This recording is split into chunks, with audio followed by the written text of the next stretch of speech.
તો ધોરણ 12 સાયન્સ પ્રવાહ અને વિજ્ઞાન પ્રવાહના પરિણામો જાહેર થતાં જ સુરતમાં ખુશીનો માહોલ જોવા મળ્યો છે। રાજ્યમાં સૌથી વધુ A1 ગ્રેડ મેળવનારા વિદ્યાર્થીઓમાં સુરત મોખરે રહ્યું છે। ખાસ કરીને ભક્તિ ઇન્ટરનેશનલ સ્કૂલના વિદ્યાર્થીઓએ ઝળહળતી સફળતા પ્રાપ્ત કરી છે, જેમાં દિનેશભાઈ કથિરિયાએ 99.97 પર PR અને 96.57% સાથે A1 ગ્રેડ મેળવ્યો છે। તો હીરા વેપારીની દીકરી ખુશી ધડુકે 98.47 સાથે ઉત્તીર્ણ થઈને IAS બનવાનું સપનું વ્યક્ત કર્યું છે। શાળા પરિસરમાં ઢોલ નગારા અને ગરબાના તાલે વિજ્ઞાન અને સામાન્ય પ્રવાહના વિદ્યાર્થીઓ ઝૂમી ઉઠ્યા અને સંચાલકો અને શિક્ષકોએ વિદ્યાર્થીઓનું મોઢું મીઠું કરાવીને તેમને ઉજ્જવળ ભવિષ્યની શુભકામનાઓ પાઠવી હતી। સફળતાના આનંદમાં અનેક વિદ્યાર્થીનીઓની આંખમાં હર્ષના આંસુ જોવા મળ્યા હતા।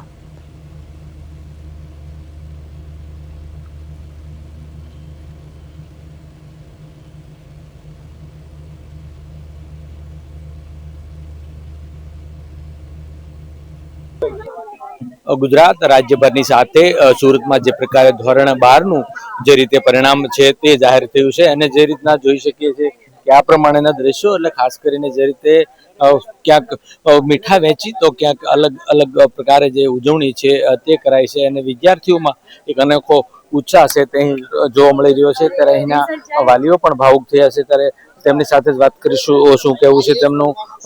શું કહેશો કે આજે આંખમાં આંસુ દેખાય? હરખના આંસુ છે। સરસ, મારી દીકરીનું બહુ સરસ રિઝલ્ટ આવ્યું સ્કૂલ।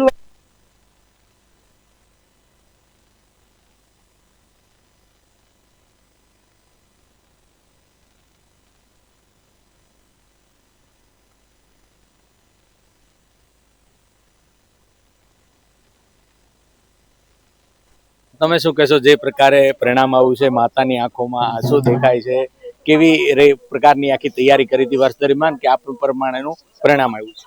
આજે મારો એવન આવ્યો છે, ખૂબ જ સારું પરિણામ આવ્યું છે કે જેથી મારા મમ્મી પપ્પાનું નામ, ઇવન પેરેન્ટ ટીચર્સનું પણ નામ રોશન થાય। બધાને એવો હતો ટ્રસ્ટ કે નહીં આયુષીનો એવન આવી જશે અને ફાઇનલી મારો એવન આવી ગયો। હવે આગળ શું આયુષી કરશે?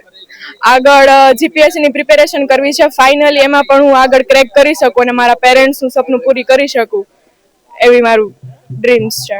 બિલકુલ, તો જે રીતે જોઈ શકીએ છીએ તે મુજબના દ્રશ્યો એટલે કે વાલીઓમાં સહિતમાં જે ઉત્સાહ છે અને શિક્ષણમાં જે રીતે પરિણામ આવ્યું છે એટલે ઝળહળતું પરિણામ જે આવ્યું છે ત્યારે ભક્તિ ઇન્ટરનેશનલ સ્કૂલમાં આ પ્રમાણે જોઈ શકીએ છીએ તે મુજબના દ્રશ્યો એટલે આ પ્રમાણેનું જે પરિણામ આવ્યું છે અને તેને લઈને વિદ્યાર્થીઓમાં એક ખુશી છે તે જોવા મળી રહી છે। અને જે રીતે જોઈ શકીએ છીએ તે મુજબના દ્રશ્યો અહીં એટલે કે ભક્તિ ઇન્ટરનેશનલ સ્કૂલમાં વિદ્યાર્થીઓએ જે A1 ગ્રેડ સહિતના પરિણામ આવે છે ત્યારે વિદ્યાર્થીની સાથે વાત કરીશું। કેવા પ્રકારનું તમારું પરિણામ આવ્યું શું કહીશ? મારું ખૂબ સારું પરિણામ આવેલું છે A1 ગ્રેડ સાથે અને અહીંયાથી સ્કૂલમાંથી પણ ખૂબ સપોર્ટ હતો, ટીચર્સનો, ઘરેથી પણ ખૂબ સપોર્ટ હતો। આગળ શું તૈયારી? આગળ કોલેજમાં મારે BBA ની તૈયારી કરવાની છે અને સાથે કંઈ પણ અધર ફિલ્ડમાં પણ હું જોઈન્ટ થઈશ। બિલકુલ, તો જે રીતે જોઈ શકે છે તે મુજબનું પરિણામ આવ્યું છે અને વિદ્યાર્થી ખાસ કરીને વિદ્યાર્થીનીઓ જે છે તે બાજીમારી હોય તેવા દ્રશ્યો છે તે અહીં જોવા મળી રહ્યા છે। અને જે રીતે જોઈ શકીએ છીએ તેમ વિદ્યાર્થીઓ આ પ્રમાણે એક ઉત્સાહ સાથે જે રીતના પોતાના જે જણાવી રહ્યા છે ત્યારે વિદ્યાર્થીની સાથે વાત કરીશું। શું કહીશ કેવા પ્રકારનું તમારું પરિણામ? મારું પરિણામ ખૂબ સારું છે। મેં ધાર્યું નહોતું છતાં મારે આવ્યું છે, A1 ગ્રેડ આવ્યો છે અને 98.47% આવેલા છે અને આના માટે મારા મમ્મી પપ્પા અને ટીચર્સનો ખૂબ જ સપોર્ટ છે મને। આ મહેનત પાછળ હું મારું તો કંઈ નથી ગણતી પણ મારા સર, ટીચર અને પેરેન્ટ્સનું ગણું છું, કારણ કે આટલી મહેનત કરવા માટેની હિંમત જ મને એ લોકોએ આપેલી છે। આગળ હવે શું બનવું? આગળ મને UPSC ક્લિયર કરવું છે અને IAS બનવાનું સપનું છે અને રિઝલ્ટ જોતા એવું લાગે છે કે ખરેખર હું મારું ડ્રીમ અચીવ કરી લઈશ। આ પરિણામથી કેટલા ખુશ? અરે ખુશીનો તો કઈ સવાલ જ નથી, બહુ જ ખુશ છું। બિલકુલ, પ્રિન્સિપાલ સાથે પણ વાત કરીશું। શું કહેશો જે પ્રકારે પરિણામ આવ્યું છે ઝળહળતું, કઈ રીતનું આખું ઓલ ઓવર પરિણામ છે?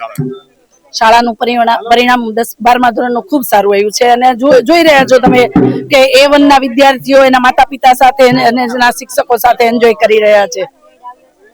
શું કહેશો કેવા પ્રકારની ખાસ એવી સ્પેશિયલી તૈયારી કરાવતા હોય છે કે આ પ્રમાણેનું પરિણામ આવે? આમ જોવા જઈએ ને તો મેં 10મા અને 12મા ધોરણના સ્ટુડન્ટને હળવા મોડમાં તૈયારી કરાવી હતી અને દરેક એક્ટિવિટીઝમાં એને પાર્ટિસિપેટ પણ કરાવ્યું હતું, જેનાથી બાળકો સ્ટ્રેસ નહીં પણ એક ખુલ્લીને પોતાનું માઇન્ડ ફ્રેશ કરીને પાછા વર્ગખંડમાં બેસે અને તૈયારી કરે। એટલે બાળકોને બધી એક્ટિવિટીઝમાં પણ જોડ્યા હતા, છતાં પણ બધા જ વિદ્યાર્થીઓનું રિઝલ્ટ ખૂબ સારું છે. બિલકુલ, તો જે રીતે પરિણામ આવ્યું છે ત્યારે આ રીતે વિદ્યાર્થીઓમાં ઉત્સાહ છે, સાથોસાથ મોં મીઠું કરાવે છે. તો બીજી તરફ ઢોલ નગારા સાથે પણ અત્યારે અહીં જે પ્રમાણેનો ઉત્સાહ છે તે જોવા મળી રહ્યો છે. વિદ્યાર્થીઓ શાળાઓમાં અલગ અલગ